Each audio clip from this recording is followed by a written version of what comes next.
laut dan gunung itu setiap harinya itu selalu meminta izin sama Allah. Bahkan laut itu minta izin sama Allah sehari 3 kali untuk membinasakan kita. Begitu juga hewan dan tumbuhan itu kita juga bisa sedekah sama mereka.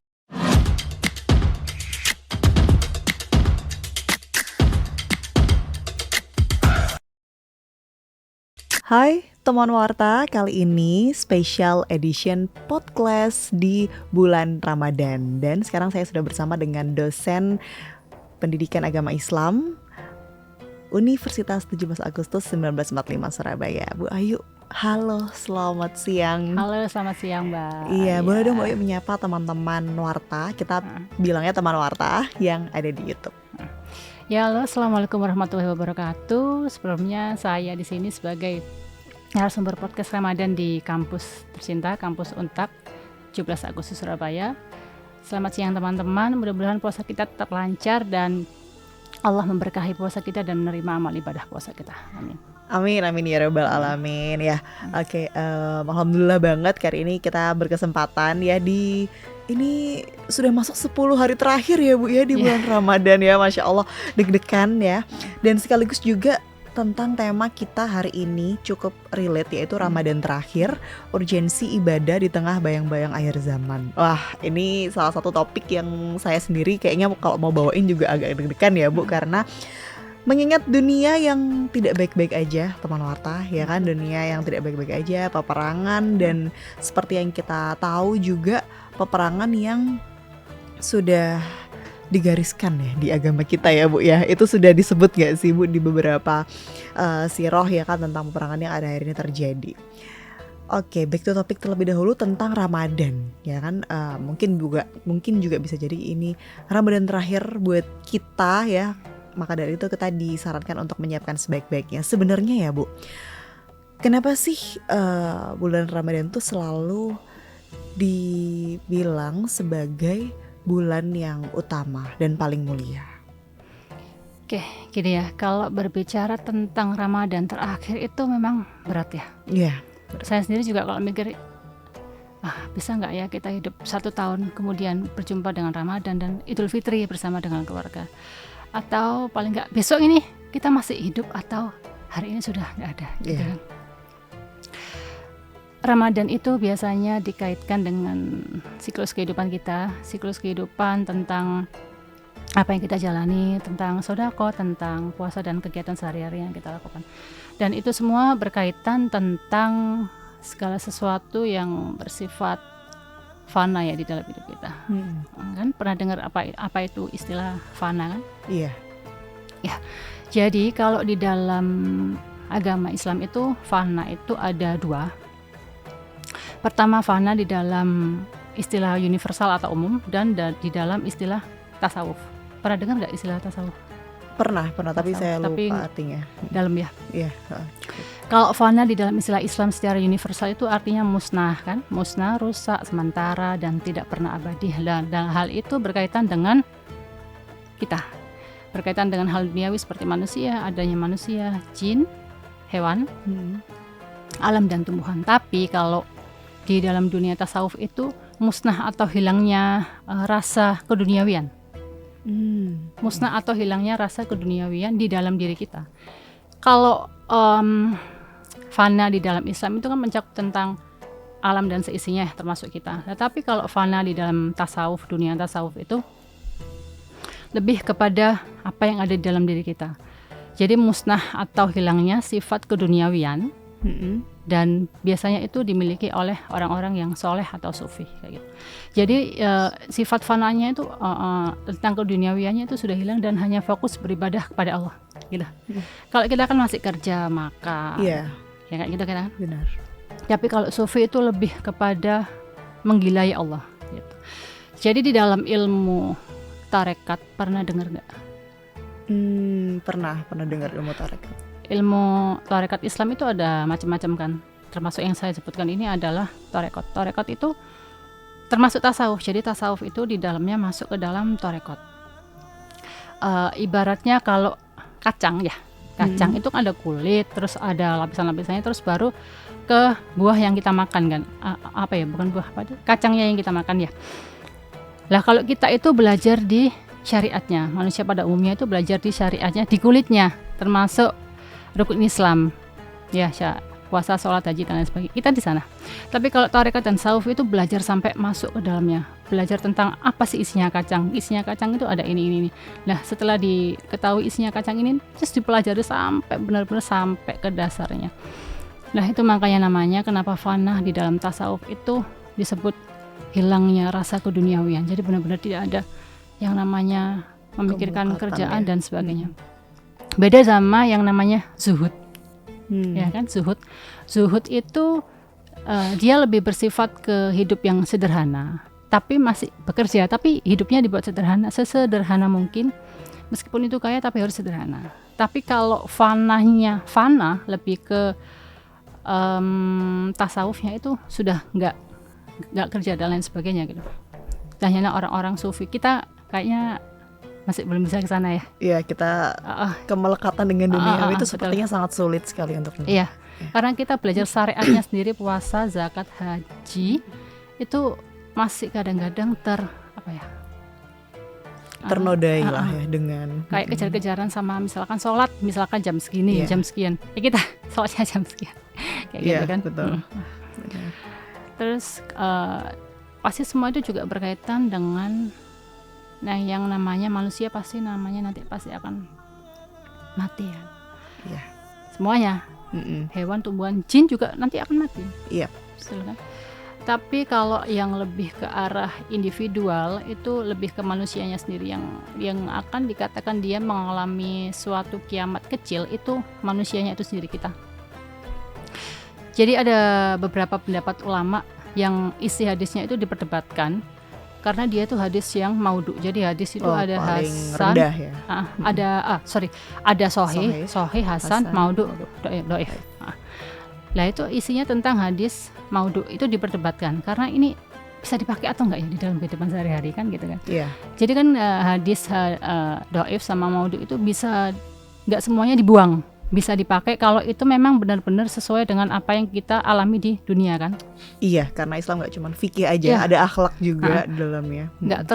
Islam nggak kaku banget kan. Jadi kalau ada hadis yang bisa dipakai ya sudah, nggak apa-apa gitu kan. Isi hadisnya, setiap orang yang mengalami, setiap individu atau setiap orang yang mengalami kematian pasti dia akhirnya akan mengalami kiamat kecil di dalam hidupnya sendiri, di dalam diri kita sendiri kan, karena puasa sudah nggak bisa, sholat sudah nggak bisa, kemudian sedekah juga nggak bisa gitu kan.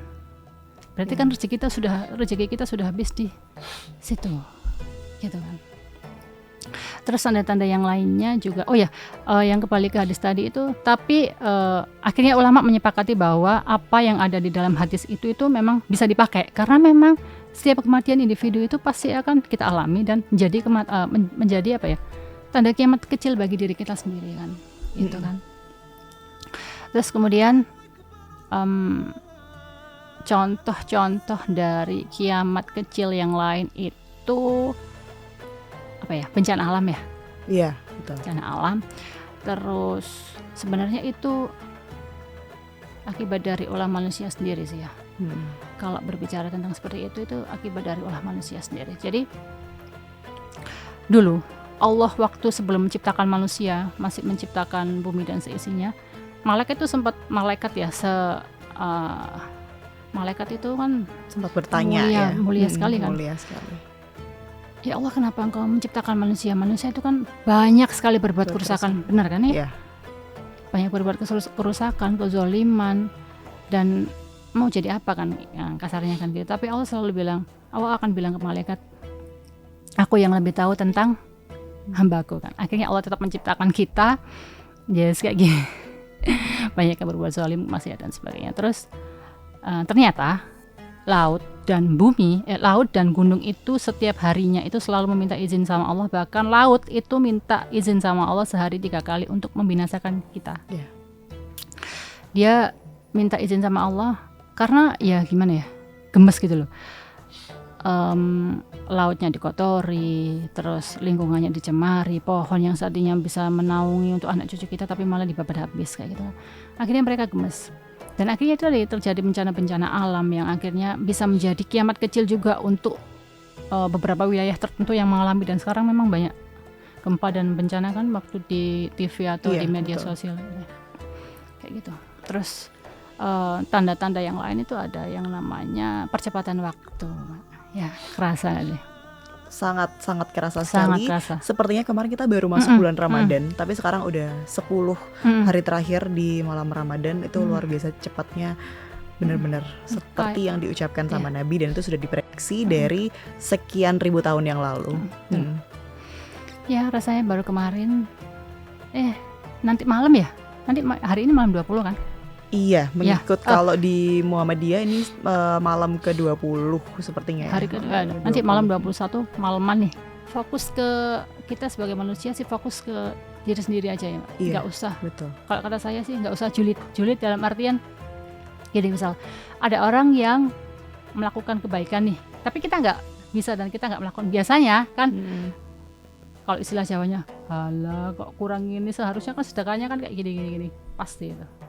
Nah, jadi kita harus fokus ke diri kita, sedekah kita nggak hanya ke manusia tapi ke juga hewan dan tumbuhan.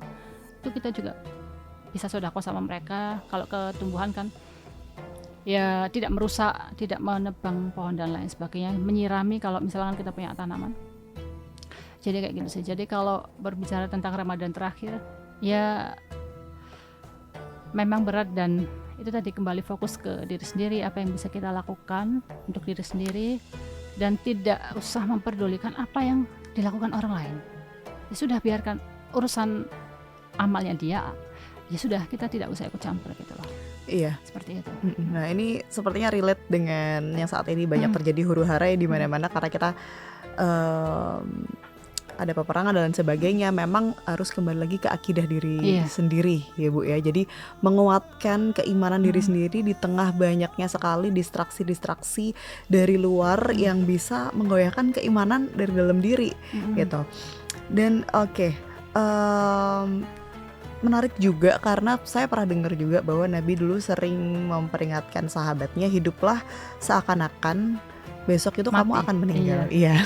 Itu sangat dalam sekali maknanya, luar biasa. Seakan-akan besok kamu akan meninggal. Karena, dan juga tadi terkait kemelekatan dengan duniawi di era sekarang, di media sosial yang luar biasa juga sepertinya kemelekatan duniawi itu sangat sulit sekali dilepaskan ya. Kita kan di bulan Ramadan ini salah satu bulan untuk memperkuat keimanan, menahan lapar, menahan haus gitu. Tapi sering sekali juga arti sesungguhnya itu adalah menahan hawa nafsu dan mengendalikan diri secara utuh. Sebenarnya ya Bu, mungkin ada teman-teman yang belum bisa memahami maksud kayak menahan lapar, menahan haus, tapi kok puasa tuh malah emosi gitu karena lapar dan haus ya kan. Jadi sebenarnya apa sih maksud dari mengendalikan diri secara utuh di bulan puasa ini? Mengendalikan diri secara utuh ya sebenarnya kalau menurut saya pribadi itu kembali ke pribadi masing-masing ya. Tapi memang benar kalau lapar sama haus itu memang bikin semakin emosi ya. Jangankan puasa, nggak puasa lapar aja, nggak makan gue langsung gitu bener. Kan. Jadi ya kita harus pintar-pintar gimana caranya supaya kita tuh mau marah, oh iya ya aku puasa gitu kan. Mau tahu istilah mokel kan ya? Iya, mokel. Minum dan lain sebagainya. Itu mau mokel, jangan deh puasa, eman gitu loh. Kalau mokel sekarang misalkan, kalau mokel sekarang maghribnya itu masih lama, dan kalau mokel sekarang eman sahurnya kan gitu kan, kasarannya kan gitu kan. Jadi ya kembali ke diri sendiri, gimana caranya kita ingat bahwa yang kita lakukan itu puasa kan untuk diri kita sendiri kan. Ya, puasa untuk diri kita sendiri sebagai penolong di akhirat nanti, penolong hidup kita di dunia, di akhirat, dan juga di alam kubur kan. Jadi kan kita ingat bahwa puasa itu sumber pahala yang juga luar biasa. Jadi ketika kita belum bisa melaksanakan sholat dengan sempurna, katakanlah gitu ya, masih bolong-bolong lah misalkan. Terus mumpung ada kesempatan puasa, kita maksimalkan semaksimal mungkin. Jangan sampai gak puasa, kecuali yang perempuan ya pasti ada bolongnya kan, pasti ada haid kayak gitu kan. Kalaupun kita sakit seumpama gitu ya harus segera mungkin diganti. Yang menyusui dan melahirkan pun pasti dapat keringanan juga sih dari Allah boleh tidak puasa, tapi kan pasti ada fidyah dan puasa penggantinya juga kan gitu kan. Jadi ya tadi itu kembali ke diri, bagaimana kita harus menjadi orang yang ketika Ramadan, enggak hanya Ramadan aja sih, yang ketika puasa itu ya ingat kalau melakukan kesalahan ini nanti pahala puasanya menjadi akan hilang. Kita cuma dapat lapar sama hausnya aja gitu loh kan, sayang kan kayak gitu. Jadi esensi dari puasa itu sendiri nanti bakal hilang. Jadi yang terasa itu lapar banget dan haus banget. Tapi yang pahalanya didapat apa kalau misalkan kita marah atau paling gampang gibah lah gitu kan. Kalau misalkan ada tetangga kumpul nih, kita mau ikut, oh nggak usah deh puasa ya gitu. Tapi ada orang yang berpendapat bahwa nanti aja kalau gibahnya setelah berbuka. Ya itu yang paling sering umum terjadi. Astagfirullahalazim, maaf ya Allah. Iya kan, memang iya kan. Iya benar. Tapi memang biasanya ya dilakukan juga sih sama orang-orang ya. Kadang-kadang nggak terasa cerita apa gitu kumpul, lah kok gitu. Oh nggak apa-apa kan udah berbuka kayak gitu kan. Terus besok puasa lagi, nanti lagi deh habis berbuka gitu kan, gibah lagi kan gitu. Jadi ya apa yang kita di Ramadan ini pelajari, kita dapatkan dan kita terapkan, itu harus kita terapkan juga sampai setelahnya kayak gitu ya. Kemudian juga untuk apa ya, biasanya kan kalau Ramadan ini suka ngaji ya, tadarus ya. Setelahnya enggak ya, biasanya kan kayak gitu. Di Ramadan khatam 30 juz gitu kan, kalau bisa one day one juz. One day one juz kan, sehari 5 kali sholat, sehari subuh 2 lembar misalkan, habis gitu 1 juz. Tapi setelah Ramadan enggak. Nah, itu juga menjadi acuan bahwa kita tuh tidak hanya Ramadan aja loh, sholatnya berarti ya, sholatnya itu nggak boleh bolong-bolong, itu jelas. Terus Ramadan, setelah Ramadan ngajinya juga kalau bisa jangan ditinggalkan. Paling nggak ya misalkan sibuk-sibuknya kita ya, paling nggak ya sehari buka 2 lembar lah paling nggak kan, jelek-jeleknya seperti itu, 1 atau 2 lembar. Karena nanti kalau ngomong soal kematian nih berhubungan dengan Ramadan dan ngaji, karena nanti kalau kita meninggal pun itu Al-Quran kita juga menjadi penolong yang luar biasa ya gitu kan. Jadi kalau kita nggak pernah buka itu, apa cahaya apa yang menolong kita selain sholat? Iya kalau sholatnya diterima, ya kan. Iya kalau sholat kita itu khusyuk. Orang sholat kita kadang-kadang setelah takbir Allahu Akbar, iya ya tadi kan belum ini, iya mobilku kan ini, cucianku kan ini kan gitu kan ya. Tiba-tiba udah amin gitu kan. Itu kita nggak mendalami makna Al-Fatihahnya. Iya ya, itu tadi sifat manusia kan. Selain sifat manusia juga waktu sholat juga kita didatangi oleh yang namanya jin kanzab ya, pernah dengar kan? Jin kanzab, kinzib kanzab. Itu kan tugasnya memang untuk menggoda manusia saat sholat. Jadi kita sebelum sholat sudah oh ya nanti aku pengen khusyuk nih, tapi pas takbiratul ihram setannya udah masuk nih, udah coba khusyuk, tiba-tiba ini tadi kayak ingat cucian lah, kayak ingat kuliah lah, kayak ingat apalah gitu kan, lupa rakaat lah apa gitu. Lah caranya sebelum ini beberapa ulama yang mengatakan cara kita untuk menghindari jin kanzab atau kinzib itu gimana. Jadi sebelum sholat udah wudu nih, udah niat bener-bener. Terus habis gitu ada beberapa ulama yang mengatakan kita sebelum takbiratul ihram membaca a'udzubillahi minasyaitonirrajim, terus membaca kulkulan, surat kulkulan tahu kan, Anas, Al-Falaq kan. Kita baca sebelum sholat itu, sama meludah ke kiri 3 kali, tapi nggak dikeluarkan ludah ya, jadi kayak syarat seperti mimpi buruk gitu ya. Berarti bangun kan kita meludah ke untuk kiri. meludahi setan kan di sini, menggoda kita kan di sini. Oh, di bagian pundak sebelah kiri. Kadang-kadang kita udah coba sholat nih, udah fokus, tiba-tiba ada aja di ini tuh, pasti ada kan. Dan itu nggak hanya 1-2 manusia, pasti semuanya kayak gitu. Emang tugasnya dia kayak gitu. Diperintahnya kayak gitu. Seneng dia malahan kalau udah goda-goda kita kayak gitu kan. Nah terus waktu udah sholat nih misalkan gini, udah takbiratul ihram, udah coba fokus, datang lagi tuh si jinnya itu, sampai jadi jin kinzib atau kanzab itu menggoda kita di sebelah kiri waktu sholat itu sampai salam, sampai dia benar-benar mendapatkan kegagalan kita waktu sholat. Jadi caranya kalau kita sudah seperti itu, sama diludahi 3 kali, terus sama membaca ta'awud, tapi ta'awudnya di dalam hati agar tidak membatalkan bacaan kita waktu sholat kan. Misalkan kita sholat terus kita kelepasan a'udzubillahi minasyaitonirrajim kan batal kan. Jadi waktu takbir terus habis gitu, setelah dirasa kita sholat di tengah-tengah terus kok ada gangguan kayak gitu,